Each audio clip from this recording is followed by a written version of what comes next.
Music 1. I'm the worst thing and the best thing that's ever happened to all of you. We all know I love a good Vogue. It's not a surprise. This is Gaga Radio.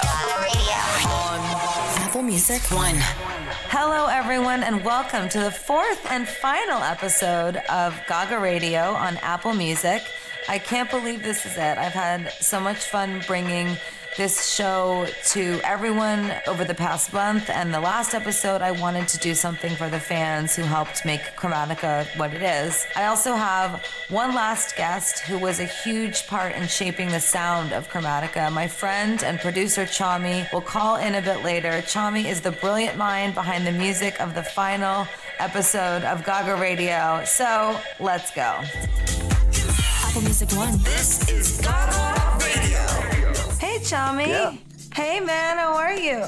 I'm doing great. Well, welcome to Gaga Radio. I wanted to call in and talk with you and share with you and the audience some moments where we could talk about your creative process. And actually, I would really love it if you would talk firstly about how you fell in love with music, why you continue to do music every day. I would also like you to give the fans a little bit of a background on how long you and I have actually been working together.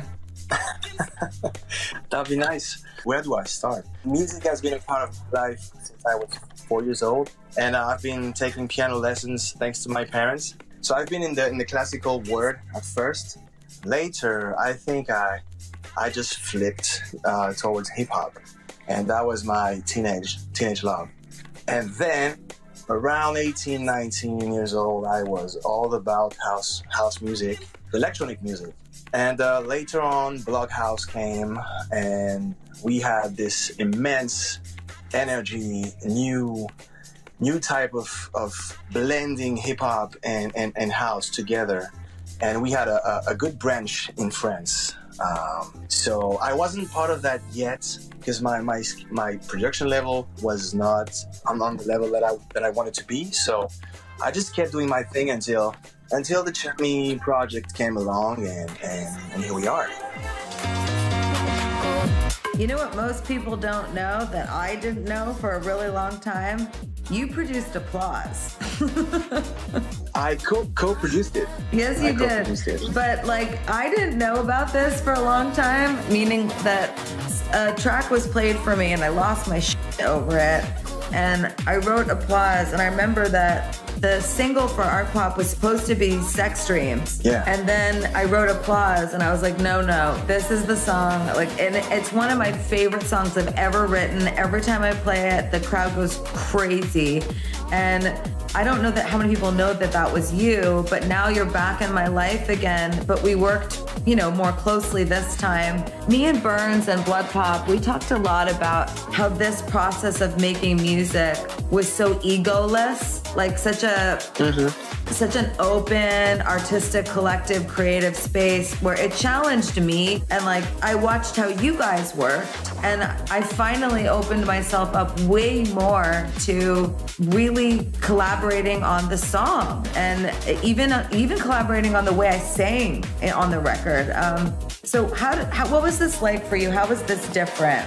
And when was your first credit on a record? Oh, my first credit?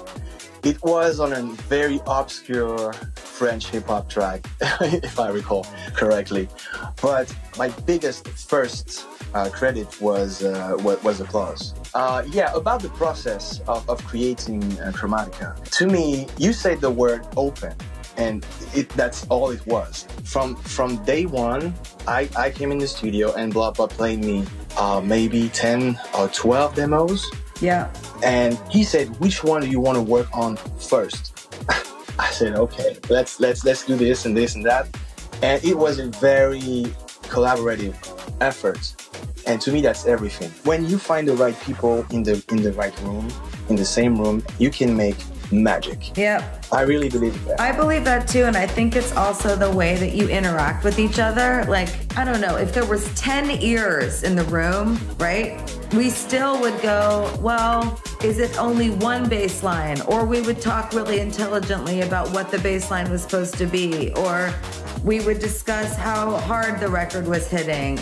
It's really special to just honor that you guys sat around with me and we talked about music and we ripped the songs apart, put them back together, passed them around, and Chromatica became alive. But everybody just wanted what was best for the music. Yeah, I have nothing to add to this, to what you just said, because that's everything.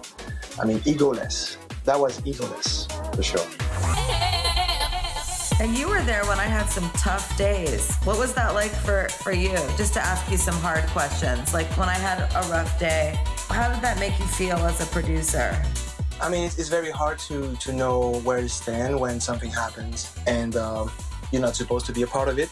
So I just weather the storm and just wait until it's better. But I think I took my time to be there with you and Blood Pop and Burns and Ben and everyone else. It took time to make this record. That's not just 3 days in the studio, bang, bang, bang. And at least for me, I wasn't a part of the whole process all the time because I had some tours and everything. And you were there at the end, which Blood Pop and I called like the push, you know? We worked on this record for 2.5 years, but the last 4 to 5 months of making Chromatica was the money, right? Yeah. That's where everybody came together. So what was your favorite song you worked on? I like 1,000 Doves. I think that's the one that wins my heart. It's so funny. I was just talking to Elton and he said the same thing. He loves 1,000 Doves. It's a great song. He didn't produce it, but gosh, that song is, you made it so happy, Tchami. I have to say thank you to you. You made it so happy. I wrote that song at the piano. I was crying. I need you to listen to me. Please believe me. I'm completely lonely. Please don't judge me. When your tears are falling, I'll catch them as they fall. I need you to listen to me. Please don't leave me. I'm not perfect yet, but I'll keep trying. When your tears are falling, I'll catch them as they fall. Because inside we are really made the same. In life, waiting's just a stupid game. Lift me up, give me a start. Because I've been flying with some broken arms. Lift me up, just a small nudge, and I'll be flying like 1,000 doves. That's beautiful, yeah. I could cry that you put that to dance music. That was I remember I wanted to redo the vocal because I thought it sounded like it was Joanne 2.0. Yeah. The reason is because I think it's one of the saddest vocals on the record. I think that vocal maybe Fun Tonight are some of the saddest vocals on the record. But you took it and you made it dance, and Blood Pop did too. I mean, you made it something that I can jump around to. And I used to listen to it and I used to be like I used to skip it every time I listened to the album. And it was because it made me too sad, and I didn't want Chromatica to be sad. There's no sadness on Chromatica. On Chromatica, I'm fine. You're really special, man. Oh, thank you. And I can only thank you enough for having me on this project. You're not only welcome, but thank you for sharing your talent with me. I just have to say to everyone, as I feel about all the producers on this record, you are such a humble dude, man. Like you're super humble. You care about the music, and you're not, and like I said, egoless. It's the first thing I thought when I saw your face on this call today. I thought to myself, this guy's, you just got no ego, and you're just so you. And thank you for sharing your talent with me. Thank you for sharing your talent with me on Art Pop as well. So everyone, you guys should all check out Tchami's music. He's so immensely talented. Tchami for anyone that wants to type it in right away. Tchami, I love you. Bonsoir, mon ami. Bonsoir. J'adore votre musique. Merci beaucoup. Merci beaucoup. This is Gaga Radio on Apple Music 1. Hello? Hi, Tim. This is Lady Gaga, and you are on Gaga Radio. How are you? That's awesome. Hi, how are you today? I'm good, thank you. I heard you're a soccer coach. I am. I am. I coach a girls soccer team in South Central Pennsylvania, the Lady Mustangs, actually. So that's so cool. You know, I used to spend a lot of time in Pennsylvania. It's beautiful. Well, thanks. So I was wondering, I heard that you're a fan. So first of all, I'd love to know, like, are you a new fan? Are you an old fan? Like, are you like someone that's been listening to my music for a long time, or is Chromatica kind of your first experience? No, I've been listening to you for a long time. I actually got my parents turned on to you when you did the album with Tony Bennett. My dad was a jazz drummer, and he's actually taken me to Tony Bennett concerts in the past, so... I love Tony. Nobody better, I tell you. Him and Elton, incredible. Yeah, I enjoyed the track you did with him on the new album. That was phenomenal. Thank you so much. Thank you. Yeah, Sign from Above. What's your favorite song on the album? Honestly, my favorite song is Fun Tonight. That's the one I'm probably going to, have the girls put on the mix list for a warm-up before soccer games, because they're just a totally fun bunch. They dance all the time during warm-ups. They always have a positive attitude. They're always cheerful. So you feel like, because I find this interesting, because I wrote Fun Tonight, so I'm going like, I know what that song is about, and that song is actually about not having fun at all, and tons of people around you having a good time, and you feeling like you're not pulling your weight. So how does that translate to you in the way that it does, where it sounds like it's like the Champion warm-up? Like, how did it translate into that? Well, basically, when I started listening to it, I was like, really, the beat was the main thing, first of all. I'm a big... Soccer's like, itself is just one big dance. It's 22 people on the field basically dancing around a ball. So, I try to incorporate beats, and I try to incorporate songs into warm-ups and our workouts and everything. The lyrics just moved me, the way that they, hit the right chord with me. A lot of my kids on my team, especially with the COVID crisis going on, I try to reach out to them. We do Zoom meetings once a week since I'm not allowed to meet with them in person, and I'm really concerned about their mental health, so I try to, incorporate that. So some of them may be feeling that way. Some of them may have that, everyone else is having fun, but as part of being a team, you try to get everybody, they need to pick each other up, they need to motivate each other. Wow, that's really beautiful. They should know that, what I say in that song, which is me kind of spiraling with a lot of shame for my inability to have fun, right? When there were people around, what I will say is that when we do come back together as a team, as a global community, or as a soccer team, the amount of gratitude that everyone is going to feel for having each other in their lives is immense. Because what I got out of writing Chromatica, and when I put it out, was I finally said, like, okay, I can let go of all the old stories that I tell myself that make me feel so paralyzed and like there's something wrong with me. And that now I can move forward in my life, and I can feel super grateful for my ability to have fun and love my friends. And if I'm not having fun, I can kind of go, it's okay, like, this about yourself, you get down sometimes. So I would just say to all of them, like, I hope that the tremendous power and the value that you have as a team, and the love between each other. Would you say that this is the main way that Chromatica has made itself into your life, is through the team, or like, how does it sit in your life? I like to ask that question. Well, I'm a big fan anyway. I've been playing it when I've been working out since it came out. I go work out at the gym every morning. Awesome. And it helps keep me motivated, it keeps me moving. I listen to all your albums, all your songs. They're all part of my mixes, as part of my workout. My wife Sarah and my son Noah are both huge fans as well. They play your music all the time, they're always dancing to it. So, you're part of our household in a way. So thank you for that. Oh, thank you so much. What makes Chromatica different to you and your family? It's more mature. It speaks to people on different levels. There's subtle nuances in there that people will pick up, that they may have overlooked on some of your older songs. It's just amazing how much it just resonates with, especially in this day and age, because there's so much going on that people need to look past their past and move forward.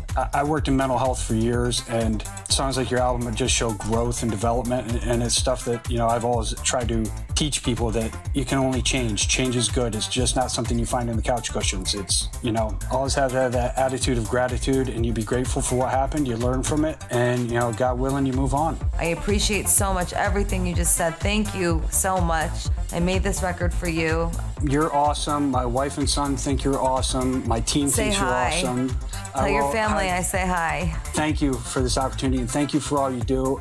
Big fan of your Born This Way Foundation. Thank you for being on Gaga Radio, everyone. It was Tim. Thank you. Take care. Thank you. You too. Hello. Hello, Nicole. This is Lady Gaga calling you from Gaga Radio on Apple Music One. How are you? I am great. I'm having like a surreal moment talking to you. What does it feel like? I think about being in my bedroom at 15 years old watching Just Dance. I think about that, and then I think about how did I get here to be sitting in my bedroom talking to you. You're so sweet. So I've been in your life for a while, huh? We've been in each other's lives, I should say. Yeah, I think about everything that I feel I've been through with you and without you knowing. You know, it's wild to me because I've gone through going to college, finishing high school, and dealing with some family tragedies. And here we are. It's crazy. It really is. Are you okay? Yeah, I'm good. You know, every day's a blessing. I wake up every day and I think about how grateful I am to be here and to have the things that I have. And my mom was diagnosed with cancer I don't even remember anymore. It's been a while. It came back, and last year we got her back in the hospital, and thankfully she's home and doing great. But she was supposed to go to Enigma with me last year, and that was kind of put on the, brake pedal, and I ended up taking somebody else. But yeah, we're doing great, and I think about how everything has come to this point, and it's amazing. Well, I'll be saying prayers for your mom, and I'm so sorry that I know that that's hard to go through. My best friend had cancer, so I understand in a way, but not my mother. So I feel really very deeply for you, and I'm just happy I could be there for you in some small type of way. It was a big way, so don't. I know you hear it all the time, but you really make a difference. And again, not a lot of us have this opportunity to say that to you and to tell you how much, it means to actually speak to you. It means a lot for me to speak to you. If you could you choose for me your favorite song on Chromatica? Oh my gosh, that's so hard. But if I have to narrow it down, it's an Act 3. It has to be Sign from Above. Oh. It's become, on the fun, personal side, it's become, I think, me and my boyfriend's favorite song to duet together in the car when we do take our little rides out of quarantine. So, it's been a lot of fun to have that, and just lyrically, it hits home, because I think we all go through a point in our lives where we lose ourselves and we feel that nobody sees that we're missing a part of ourselves or that something is wrong, and we're just waiting for something, anything, to wake us up and just say, hey, it's okay. There's so much more in life than just the bad thing. I think your verse says it well, and Elton's, for me, hits personally with my boyfriend. Just he was going through his things, and we don't realize how much we're hurting until something real shows us and we're willing to open up and persevere through that. I'm sitting here with tears in my eyes. I'm sitting next to my best friend, Bo, and she's looking at me smiling. You just gave me such a gift. Releasing an album during this time has been very different because respectfully, I just wanted to release the music so that people could have it to listen to and maybe dance to or sing along to and have it be a source of, happiness or comfort for anyone. But for you to understand what that song is about without me really describing very much at all to anyone what it is meant to be about, you know actually exactly what it's about. And I remember when I wrote the lyrics, I heard one sign from above, then the signal split in two. The sound created stars like me and you. Before there was love, there was silence. I heard one sign and it healed my heart, heard a sign. And I wrote that part of that song very late in the album making process. And I never could have written that earlier in the album making process because I was having trouble just writing music at all. I was so depressed that I was having trouble just getting into the studio. And when I wrote Sign from Above, when I wrote that part, what I was realizing was that the music itself was healing me and that it was my life force. So thank you so much, because what you're reminding me in this moment is that the other half of my life force is you. Now that Chromatica is out and you have the whole record, I wonder just like, where does it sit for you in your life? Does it influence you in any particular way, or do you relate to it in any particular way, or is it something you listen to all the time or at certain times, or how do you listen to it? I'm just interested in, you know, the way that the art's made its way into your life. I think it inspired me again. I think I'm not a super creative person, but the minute that I saw the Chromatica ball and all this stuff, this is the fact that you even use the word ball, I got like inspired again. I wanted to create my own stuff. I wanted to get back into the color that I love. You know, I'm so happy to see that the Stupid Love video was so bright, because I'm like, that's me. I'm like, I'm so bright. I feel so gloomy all the time. And then at the same time, I'm so bright. I am listening to it literally all the time, because I think, as you said before, that there is a certain type of darkness to this album, but at the same time, there is light in sound. It makes you feel good. And though maybe some people are like, whoa, this is really dark, I get it, because you can be feeling a certain kind of way inside and then pushing something out, some type of other energy out to other people that is positive. And I think that goes for a lot of us with mental illnesses. I myself suffer from horrible anxiety. I understand the pain that it is to sometimes sit there and feel like everybody's watching you, but at the same time, nobody is. Somebody's watching you, but they're not seeing you. I say that all the time. I say, I know people look at me, but I'm not sure if they see me. It's the way I see it. Like, you can hear somebody, but that doesn't mean you're listening to them. You have to truly listen to what somebody is saying. Yeah, it takes effort to understand. Well, I'm crying, and you are a really special little lady. Thank you. Thank you for sharing that with me, hearing from you personally what you feel about the song and how it relates to your life. It really touches my heart, and it reminds me why I do what I do. And thank you for being on Gaga Radio. I love you, and I hope you have a beautiful day, and I hope our paths cross again, okay? I'm going to just sit in my bed and smile, because this has made my day. This has made the last 12 years of seeing your picture on my wall, or being able to sit in the car with a new album, so worth it. You're super awesome.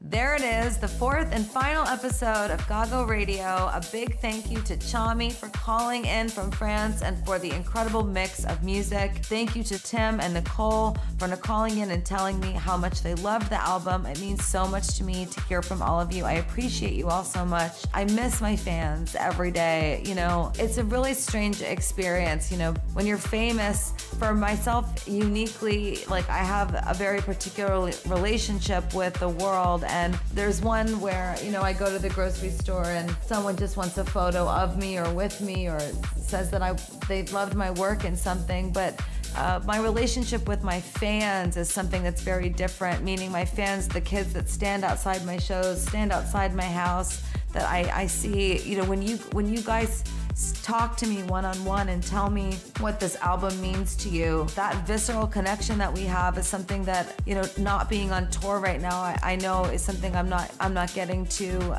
you know, experience with you. But I want to tell you that I love you and that I miss you, and that I go on social media to see what you guys are saying, to get some idea of what you think about the record. But I have to say, there's nothing like when I get to talk with you one-on-one.